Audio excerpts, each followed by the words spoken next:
মায়াই পইরা জীবন নষ্ট, তুই তো অভিনয়ে শ্রেষ্ঠ।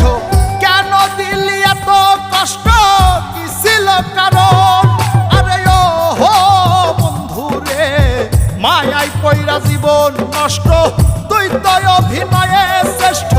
কেন দিলি এত কষ্ট, কি ছিল কারণ? হইতো রে কি এমন ক্ষতি, হইতি রে তুই আমার যদি।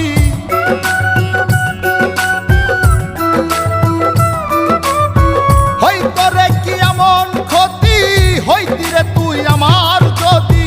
অনেক ভালো হইতো সবার, গেলে আমি ময়রা। সুখ কি হইল না রে বন্ধু, নতুন মানুষ ধৈরায় তোর। সুখ কি হইল না রে বন্ধু, নতুন মানুষ ধৈরা।